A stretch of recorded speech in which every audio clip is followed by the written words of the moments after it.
नमस्कार, आप देख रहे हैं एमएस न्यूज। अभी मेरे सामने मौजूद है राष्ट्रीय जनता दल के राष्ट्रीय प्रवक्ता प्रोफेसर अनवर पाशा।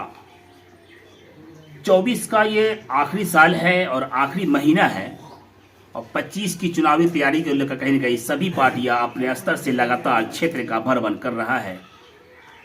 अभी मैं दो मुद्दे पे इनसे बात करना चाहूंगा। एक मुद्दा अभी हाल के दिनों में नेता प्रतिपक्ष तेजस्वी यादव ने कहा है कि माई बहन एक योजना के तहत अगर हमारी सरकार 25 में बनती है तो सभी महिलाओं को 2500 प्रति माह का उन्हें सहयोग दिया जाएगा। एक मुद्दा ये है। दूसरा मुद्दा ये है कि अभी जो पार्लियामेंट में एक बिल पास हुआ है, जो बिल है वन नेशन वन इलेक्शन को लेकर, इस पे क्या विचार है विपक्ष के नेता का और उनके जो राष्ट्रीय प्रवक्ता है उन मुद्दों पे, और विशेषकर एनडीए की सरकार केंद्र में है और राज्य में है और विपक्ष कितना मजबूत है समस्याओं को लेकर, उन सभी मुद्दों पे चर्चा करने में सर मौजूद है। पहले मीडिया में आपका स्वागत है सर। आपका शुक्रिया, बहुत शुक्रिया। जिस तरह से आप सर चल के आपने मोतिहारी की धरती पे आए हैं, जिस तरह से स्वागत का जो एक हुजूम आपके पीछे चल रहा था, तो इसको आप किस रूप में देख पा रहे हैं? ये मोहब्बत है हमारे क्षेत्र के लोगों की कि उन्होंने मेरे लिए इस तरह का सम्मान अपने दिल में रखा हुआ है और मैं उनका शुक्रगुजार हूँ। उन्होंने जिस तरह से अपने प्रेम का, अपनी मोहब्बत का इजहार किया है, वो हमारे लिए एक बहुत ही टचिंग एक मोमेंट हमारे लिए है। अपने लोगों से मोहब्बत पा करके जो खुशी होती है, वो जाहिर है कि मेरा ताल्लुक इसी इलाके से है। पताही प्रखंड से मेरा ताल्लुक है, बाराशंकर पंचायत से मेरा ताल्लुक है और ये पूर्वी चंपारण का ये क्षेत्र है, पूर्वी चंपारण का इलाका है, शिवहर कंस्टिट्यूंसी का ये क्षेत्र है। ढाका और चिरैया जो विधानसभा है उससे भी क्षेत्र का संबंध है। तो मुझे बेहद खुशी हो रही है कि यहाँ के लोगों में जो उत्सुकता है आरजेडी को लेकर के, राष्ट्रीय जनता दल को लेकर के, हमारे तेजस्वी प्रसाद यादव जी की जो लीडरशिप है, युवा नेता की जो लीडरशिप है, उसमें बहुत सारी उम्मीदें लोगों की बदली हुई हैं, आशाएं लोगों की बदली हुई हैं। मुझे इन तमाम लोगों से मिल करके अपनी पार्टी के हवाले से, अपनी आइडियोलॉजी के हवाले से, अपने विचार के हवाले से बात करके बहुत खुशी हुई है।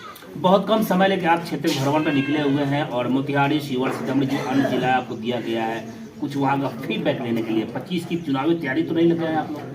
हाँ, जाहिर है कि 25 बहुत दूर नहीं है। अब साल भर से भी कम समय बच गया है क्योंकि नवंबर में चुनाव होना है 25 में और अब दिसंबर का महीना आधा लगभग खत्म हो चुका है। अब हम अगले साल की तरफ 25 की तरफ बढ़ रहे हैं। ये चुनावी वर्ष होगा, 2025 चुनावी वर्ष होगा और इस वर्ष में जो चैलेंजेस हैं पॉलिटिकल पार्टीज के सामने, उनको सामने रखते हुए बहुत ज़रूरी है कि जनता के साथ एक संबंध, एक संपर्क कायम किया जाए और जनता के बीच जाकर के उनकी समस्याओं के हल के लिए उनसे मशवरे भी लिए जाएं और उनके अंदर एक विश्वास भी जगाया जाए कि हम आने वाले दिनों में हमारी पार्टी आरजेडी, तेजस्वी यादव श्री की जो लीडरशिप है, जो युवा लीडरशिप है उनकी, उसके अंदर लोगों का विश्वास है उनकी लीडरशिप में। क्योंकि उन्होंने 17 महीने जो सरकार में थे, वो नीतीश जी के साथ, जब वो नीतीश जी हमारे मुख्यमंत्री थे, हमारे युवा नेता श्री तेजस्वी यादव जी उस समय उप मुख्यमंत्री थे, उन्होंने उस 17 महीने के कम उस काल में उन्होंने जो काम किया, शिक्षा के हवाले से, स्वास्थ्य के हवाले से, खास तौर से नौजवानों को रोजगार देने के हवाले से जो रोजगार उन्होंने दिए, तकरीबन 5 लाख बेरोजगार नौजवानों को उन्होंने नौकरी दी।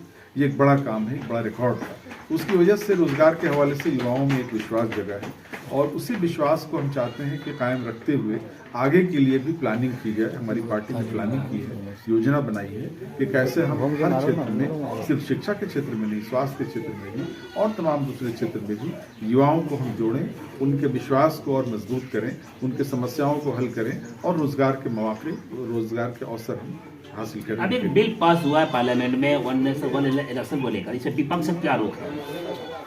देखिए, ये भारतीय जनता पार्टी की ओर से इस तरह के बिल, आप देखेंगे कि जितने बिल लाए जा रहे हैं भारतीय जनता पार्टी की ओर से, वो सब विवादास्पद बिल लाए जा रहे हैं। उनका टारगेट कुछ और है, समाज में भेदभाव पैदा करना, नफरत घोलना समाज में, कभी धर्म के नाम पर, कभी मस्जिद मंदिर के नाम पर, कभी जात पात के नाम पर। क्योंकि भारतीय जनता पार्टी बाबा साहब अम्बेडकर के बनाए हुए संविधान को कबूल नहीं करती, वो उस संविधान का हिस्सा भी नहीं थी। बनाने के इस प्रोसेस में भारतीय जनता पार्टी, आरएसएस का कोई उसमें रोल नहीं था। और उसको गांधी जी और बाबा साहब अम्बेडकर नेहरू के नेतृत्व में वो संविधान बना था, जिसमें सबको समान अधिकार दिया गया, समान मौके, समान अवसर सबको दिए गए हैं। ये एक बहुत ही अहम संविधान हमारा है, दुनिया भर के लिए एक प्रेरणा का स्रोत है हमारा संविधान, क्योंकि हमने सबों के लिए, महिलाओं के लिए, दलितों के लिए, आदिवासियों के लिए, अल्पसंख्यकों के लिए और तमाम समाज के दूसरे वर्गों के लिए, उनके अधिकारों के लिए उस आइन में, कॉन्स्टिट्यूशन में, संविधान में उसका बराबर प्रावधान है। इसलिए भारतीय जनता पार्टी उसको बदलना चाहती है। देखा होगा आपने पिछले पार्लियामेंट के इलेक्शन में भी 2024 के अभी पिछला इलेक्शन जो खत्म हुआ, जिसमें मोदी जी दोबारा चुन के आए, तो उस समय भी भारतीय जनता पार्टी का यही अभियान था कि हम 400 पार, एक नारा दिया था कि 400 पार हम सीटें हासिल करेंगे। और 400 पार सीट हासिल करने का मतलब ये था कि वो अकेले 2/3 मेजोरिटी उनकी होगी ताकि वो संविधान को बदल सकें। लेकिन जनता ने नकार दिया, उनके इस पूरे मंसूबे पर पानी फेर दिया, क्योंकि जनता जानती है कि अगर संविधान इनको ये बदलेंगे तो मनुवादी विचारधारा को लागू करेंगे, मनुवादी जो एक विधान है उसको लागू करेंगे। जनता ने उनको नकार दिया। इसलिए आज भी वो तरह तरह से कोशिश कर रहे हैं कि समाज में कुछ ऐसे बिल ला करके लोगों के अंदर भेदभाव पैदा करना, या जो जनतांत्रिक जो एक व्यवस्था है उस व्यवस्था को डिस्टर्ब करना, उस व्यवस्था को खत्म करना, ये उनका मंशा है। और इसी मंशा से ये बिल लेके आए हैं, एक वन नेशन वन इलेक्शन। ये बिल सरासर डेमोक्रेटिक जो सिस्टम है उसके विरुद्ध में, क्योंकि वन नेशन वन इलेक्शन का जो पूरा हमारा जब शुरू हुआ था संविधान पे अमल जब शुरू हुआ, पहला जो हमारा इलेक्शन 1952 में हुआ था, उस समय चूंकि इलेक्शन उससे पहले नहीं हुए थे, वो पहला जनतांत्रिक इलेक्शन था आज़ाद भारत 1952 का। उसमें आप देखेंगे कि स्टेट के लिए भी, राज्यों के लिए भी और केंद्र के लिए भी एक साथ इलेक्शन का प्रोसेस शुरू हुआ था। लेकिन उसके बाद हम देखते हैं कि अगर किसी राज्य में किसी वजह से सरकार गिर जाती है, अगर सरकार अल्पमत में आ जाती है और गिर जाती है, तो वो सरकार जाहिर है कि गिर गई सरकार, तो आप इलेक्शन करा के ही दूसरी सरकार वहां पे आप स्थापित कर सकते हैं, एक डेमोक्रेटिक जनता की चुनी हुई सरकार ला सकते हैं। ये चाहते हैं कि सारे राज्यों पर हमारा गलत तरीके से एक अधिकार उन पर कायम हो जाए और हमारे ही वो एक तरह से शासन हर जगह हो। ये उनका मकसद है, वो उनका ख्वाब है। और चूंकि इलेक्शन के द्वारा वो नहीं आ सकते इस तरह से दोबारा इलेक्ट होकर, अगर कहीं सरकार गिर गई, कहीं वो सरकार नाकाम रही किसी फ्रंट पर, जनता का विश्वास खो दिया, तो दोबारा इलेक्ट होकर उनके आने के चांसेस कम है वहां पे, और नहीं आते हुए एक तरह से। लेकिन वो चाहते हैं कि प्रेसिडेंशियल रूल लगा करके वहां पे उस क्षेत्र में, उस राज्य में अपना शासन, अपनी शासन व्यवस्था कायम किया जाए। इसलिए वो जब तक फिर 5 साल के बाद इलेक्शन का दौर आएगा, सपोज एक मिसाल मैं आपसे देता हूँ, एक साथ आप इलेक्शन कराते हैं, राज्यों का इलेक्शन भी और केंद्र का इलेक्शन भी, पार्लियामेंट का इलेक्शन भी, विधानसभा और पार्लियामेंट का इलेक्शन अगर एक साथ होगा, बीच में कोई सरकार गिर गई, तो व्यवस्था किसके हाथ में होगा? उसकी व्यवस्था होगी केंद्र सरकार के हाथ में, यानी भारतीय जनता पार्टी के हाथ में उसकी व्यवस्था होगी। तो भारतीय जनता पार्टी पूरे देश को एक तरह से अपने शिकंजे में कसना चाहती है, और अपने मनमाने तरीके से, जिसे कहते हैं ना बाय हुक और क्रुक, यानी किसी भी तरह से चाहे जो भी हो, हम अपना एक अधिपत्य कायम करें सत्ता का और दूसरों को वंचित कर दें। सवाल और जो देश में मसाइल घूम रहा है वो है वक्फ बोर्ड के मसले को लेकर, इस पे विपक्ष की क्या रुख है इस पे? देखिए, वक्फ बोर्ड का मसला बहुत क्लियर है।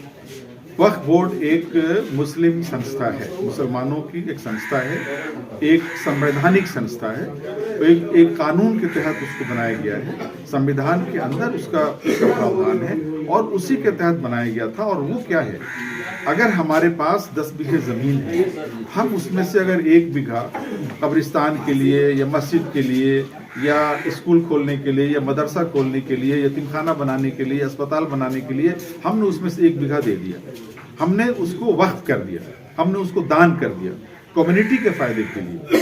तो कम्युनिटी के फायदे के लिए, यानी सिर्फ एक वर्ग के फायदे के लिए नहीं, एक मजहब के फायदे के लिए नहीं, अस्पताल बनेगा, स्कूल खुलेगा तो सारे लोग उसमें पढ़ेंगे। तो उसमें एक जन कल्याण के लिए जो काम हो सकते हैं, उस तरह के वक्फ की जमीनों को बस शुरू किया गया है। और उसी तरह वक्फ की जमीनें, जितनी भी जमीनें वक्फ की हैं, वो सब दान की हुई हैं। मुसलमानों ने अपनी जमीन में से दान करके उस तरह के वक्फ के काम को चलाने के लिए वो एक तरह से कटिबद्ध रहे हैं और वो काम चलता रहा है उस संस्था के द्वारा। ये सरकार ये चाहती है कि उस काम को रोक दें, भारतीय जनता पार्टी से है कि वक्फ की जमीनों को हड़प लिया जाए, सरकार उसको हड़प ले और वक्फ के पास जो भी प्रॉपर्टी है जिससे वो माइनॉरिटी कम्युनिटी के वेलफेयर के काम होते हैं, उस वेलफेयर के काम को रोक दें। आप विरोध करते हैं बिल का? बिल्कुल, ये तो खुली हुई हकीकत है, हम तो उसके विरोध में आगे हैं, सबसे आगे फोर फ्रंट पे। एक सवाल और आपसे, अभी नेता प्रतिपक्ष ने सवाल घोषणा किया है बिहार में, माई बहन योजना के तहत जो है महिलाओं को जो है हमारी सरकार बनती है तो 2500 रुपया जो होंगे उन्हें दिया जाएगा, इस पर कितना हकीकत है सर? ये 100% हकीकत है। आप देख लें, दूसरे बहुत सारे राज्यों में इस तरह की योजनाएं चल रही हैं। महिलाओं के सम्मान के लिए, उनके अधिकार के लिए, उनकी आर्थिक स्थिति को ठीक करने के लिए, उनके इकोनॉमिक कंडीशन को बेहतर बनाने के लिए बहुत सारे राज्यों में ये स्कीम है और उसी स्कीम को हम चाहते हैं कि बिहार में भी इम्प्लीमेंट करें। हमारी सरकार आएगी 25 में और इंशाल्लाह जरूर आएगी और हम इस तरह की योजनाओं को और भी इस तरह के बहुत सारे लाभकारी योजनाएं हैं। जो युवा वर्ग है जिसके पास नौकरी नहीं है उसको मिलना चाहिए भत्ता, बेरोजगारी का जो भत्ता है वो मिलना चाहिए जब तक कि उसको रोजगार नहीं मिल जाता है। महिलाओं के लिए माई बहन योजना जो है उसमें 2500 रुपए पर मंथ हर ऐसी महिला को जो गरीबी रेखा से नीचे है उस तरह की तमाम महिलाओं को 25,000 रुपए हर महीने मिलेंगे ताकि वो अपना भरण पोषण कर सके, अपने समाज, अपने फैमिली को चला सके और अपने बच्चों को पढ़ा सके और एक बेहतर जिंदगी वो जी सके। ये कल्पना है हमारी पार्टी की का एक तरह से ये इनोवेटिव एक आइडिया है जिसको लेकर के बिहार में किसी ने अब तक ये सोचा नहीं था। हम उस तरह की योजना को इम्प्लीमेंट करके बिहार की जो महिलाएं हैं, जो वीकर सेक्शन की महिलाएं हैं, हम उनका सम्मान करना चाहते हैं, उनको सशक्त करना चाहते हैं, उनको उनका अधिकार देना चाहते हैं और उनकी आर्थिक व्यवस्था को बेहतर करना चाहते हैं। नीतीश कुमार का दौरा पूरे बिहार का लगभग शुरू होने वाला है, इस दौरे को आप किस रूप में देख पा रहे हैं? नीतीश कुमार का दौरा ये बड़ा हास्यास्पद है क्योंकि एक पखवाड़े से हम ये सुनते आ रहे हैं कि इस दौरे को उन्होंने कई नाम दिए। पहला नाम क्या था? महिला संवाद, यानी महिलाओं से बात करेंगे। दूसरा नाम उन्होंने क्या दिया कि समाज सुधार के लिए यात्रा हम करेंगे। अब तीसरा नाम जो उन्होंने उसको दिया है समाज सुधार के बाद ये प्रगति यात्रा करेंगे। अब ये तीन नाम वो खुद कंफ्यूज्ड हैं। इससे साफ जाहिर होता है कि नीतीश कुमार जी थक चुके हैं। अब वो आगे के लिए उनके पास कोई विजन नहीं है, कोई ऐसी दृष्टि नहीं है जो बिहार को एक बेहतर दिशा में अग्रसर कर सकें और प्रगति के पथ पर ले जा सकें, विकास के पथ पर ले जा सकें। ये उनकी नाकामी है और इसीलिए वो कंफ्यूज्ड हैं। कभी ये यात्रा, कभी वो आता है। एक ही यात्रा को 25 नाम से वो बताना चाहते हैं और जनता को मूर्ख बनाना चाहते हैं। जनता उनके खेल को समझ चुकी है और उनके पास बिहार के विकास के लिए, तरक्की के लिए कोई रोड मैप नहीं। अब वो थक चुके हैं, उनको आराम करना चाहिए और युवा नेता श्री तेजस्वी प्रसाद यादव जी को मौका मिलना चाहिए ताकि वो युवाओं की आशाओं को पूरा कर सकें, रोजगार के लिए अच्छे बेहतर अवसर प्रदान कर सकें और बिहार को विकास के रास्ते पर ले जा सकें, शिक्षा तंत्र को बेहतर कर सकें, स्वास्थ्य तंत्र को बेहतर कर सकें, स्वास्थ्य से संबंधित सुविधाओं को और ज्यादा बेहतर करा सकें। ये सारे काम अब कोई युवा नेता ही कर सकता है। नीतीश कुमार जी बहुत सम्मान हम उनका करते हैं लेकिन वो थक चुके हैं। सर, एक इल्जाम आप पे लग रहा है, अभी बिहार में जो दौरा हो रहा था जदयू सम्मेलन के अंदर में, तो उनके नेता ने कई बार कहा है कि तेजस्वी को मौका 17 महीने मिले, तो उन्होंने क्या किया इसके लिए? देखिए, ऐसा है, ये जग जाहिर है। बिहार के किसी भी बच्चे से पूछ लीजिए कि 17 महीने के अंदर हमारी जो सरकार थी, हमारा गठबंधन की जो हमारी सरकार थी, जिसमें आरजेडी और कांग्रेस पार्टी और ये खुद नीतीश कुमार जी की पार्टी जेडीयू शामिल थी, वो हमारे मुख्यमंत्री थे, वाम दल जो कम्युनिस्ट पार्टियां थी वो शामिल थी। इस 17 महीने में जो काम हुआ वो 17 वर्षों में बिहार में नहीं हो पाया। नीतीश जी का जो नेतृत्व रहा 17-18 वर्षों में वो काम नहीं हो पाया था, जो काम 17 महीने के इस कम काल में, कम मुख्तसर से मुद्दत में, मुख्तसर से पीरियड में हमारे तेजस्वी यादव जी ने किया। और देखिए, 2 काम बड़े महत्वपूर्ण हुए। एक तो रोजगार देने का काम किया उन्होंने, रोजगार सबसे बड़ी समस्या युवाओं के लिए है, वो रोजगार देने का काम उन्होंने किया। 5 लाख युवाओं को रोजगार दिया उन्होंने। उसी तरह से आप देखेंगे कि एक उन्होंने समाज में जागरूकता पैदा करने के लिए सोशल जस्टिस के आंदोलन को शुरू किया, यानी सामाजिक न्याय के आंदोलन को शुरू किया और उसके लिए उन्होंने जातिगत जनगणना भी कराया। जातिगत जनगणना इसलिए जरूरी है कि जातिगत जनगणना के जरिए हमें अंदाजा होगा कि हमारे समाज में जो वंचित जो तबका है उस तबके को हम कैसे और ज्यादा बेहतर मौका तरक्की का दे सके। उन्होंने जातिगत जनगणना करा करके रिजर्वेशन की सीमा को बढ़ाया, 50 से उस सीमा को 65 तक किया और 65 तक ले जाकर के उसको इम्प्लीमेंट करने के लिए जब शुरू किया तो सुप्रीम कोर्ट में लोगों ने जाकर के केस फाइल किया बीजेपी ने कि इसको खत्म किया जाए। ये 65% जो इन्होंने बढ़ाकर किया है सीमा को, उसको खत्म किया जाए। बीजेपी नहीं चाहती कि कमजोर तबकों को उसका अधिकार मिले। दलितों की उस रिजर्वेशन की सीमा को बढ़ाया हमने बैकवर्ड क्लास की सीमा को बढ़ाया हमने उस तरह से उस सीमा को बढ़ा करके जो सही जो उनकी सही प्रतिनिधित्व जिस तरह से होना चाहिए हर सतह पर, वो उनको हमने देने की कोशिश की। एक बात और आप जहन में रखें, अभी जो रिजर्वेशन का प्रावधान है कॉन्स्टिट्यूशन में बाबा साहब अम्बेडकर ने जो प्रावधान दिया था समाज के वीकर सेक्शन के लिए,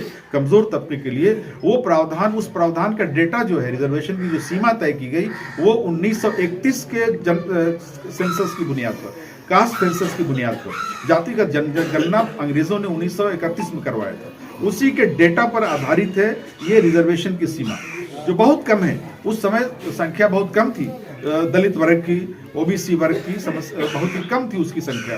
अब आप देखिए 100 साल तकरीबन हो गए, उसी डेटा पे हम आज भी रिजर्वेशन को कायम हमने रखा हुआ है। ये अन्याय है, तादाद बढ़ी है गरीबों की, कमजोर तबके की, दलितों की जो स्थिति है उसके सुधार के लिए जरूरी है कि सीमा बढ़ाया जाए आरक्षण का, और उस सीमा को बढ़ा करके उनको पूरी तरह से उनका जो अधिकार है प्रतिनिधित्व का वो हर सतह पर उनको मिलना चाहिए। सर लास्ट सवाल आपसे, आप लगातार करेंगे विपक्ष की बातों को जो है मजबूती के साथ नेशनल प्लेटफॉर्म पे रखते रहते हैं राष्ट्रीय प्रवक्ता होने के नाते, क्या लगता है कि 23वीं की जो पूर्व सरकार उनकी थी 17 महीनों का जो सरकार था, क्या लगता है उन 17 महीनों के बुनियाद पर 25 के चुनाव में किला फतह करेंगे? बेशक 2025 का जो इलेक्शन होने जा रहा है वो बिहार के भाग्य का निर्णय होने जा रहा है। बिहार का विकास किस दिशा में होगा, नीतीश कुमार जी से किसी विकास की उम्मीद नहीं की जा सकती है। ये विकास जो है वो जाहिर है कि नीतीश कुमार जी जो कुछ कर सकते थे 18 वर्षों में जो कुछ किया उन्होंने, जनता उसको देख चुकी है। अब उनके पास नया कोई भी स्कीम नहीं है।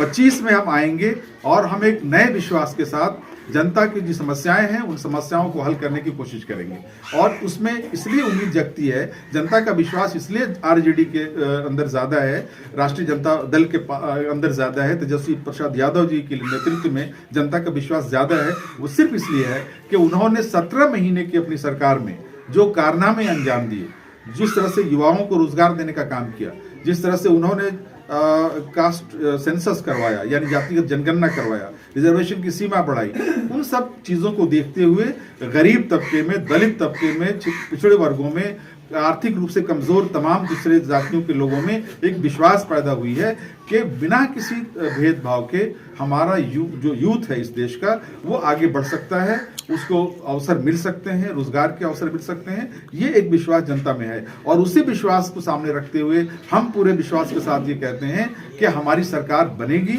2025 में, और इस देश का जो कमान है, उस देश की कमान जो है सत्ता की, वो एक युवा नेता के हाथों में सौंपी जाएगी, और वो युवा नेता अपने दृष्टि के साथ इस बिहार को विकास के राह पर अग्रसर करेगा। सर लास्ट सवाल आपसे एक ये है कि विधानसभा का तैयारी शुरू हो गया 25 में, क्या लगता है कि अनवर पासा भी है चुनावी मैदान में और चुनाव लड़ने के लिए अगर मौका मिलता है तो तैयार है? देखिए, ऐसा है कि चुनाव एक प्रक्रिया है, हर पार्टी से जुड़े हुए जो लोग हैं, जो लीडर्स हैं, उनके अंदर ये क्षमता होती है कि वो समाज का प्रतिनिधित्व कर सकें, देश का प्रतिनिधित्व कर सकें, राज्य का प्रतिनिधित्व कर सकें, अपने क्षेत्र का प्रतिनिधित्व कर सकें। अगर पार्टी भविष्य में कोई भी ऐसी जिम्मेदारी देती है, एक पार्टी का एक आम कार्यकर्ता, एक आम सिपाही होने के नाते मैं उसके लिए हर वक्त हाजिर रहूंगा, लेकिन अभी इस समय मैं किसी तरह का दावा नहीं करता, क्योंकि टिकट के बंटवारे का फैसला, कौन चुनाव लड़ेगा, प्रतिनिधित्व का फैसला पार्टी करती है। पार्टी को इसका पूरा अधिकार है कि वो तय करे, और जाहिर है कि जहां तक मेरा सवाल है, आपने सवाल मुझसे किया, तो जो भी जिम्मेदारी पार्टी मुझे आने वाले दिनों में देगी, भविष्य में देगी, मुस्तकबिल में जो भी जिम्मेदारी हमें पार्टी देगी, मैं खुशी से उसको निभाने के लिए तैयार हूँ। बस इतना ही। छोटी बड़ी खबरों के लिए आप MH न्यूज चैनल को सब्सक्राइब करें, लाइक करें, शेयर करें। अगर आप इस न्यूज को फेसबुक के माध्यम से देखना चाहते हैं तो आप हमारे पेज को लाइक जरूर करें, और अच्छा लगे तो हमें कमेंट का सुझाव जरूर दें, हम आपके सुझाव का भी स्वागत करेंगे। धन्यवाद।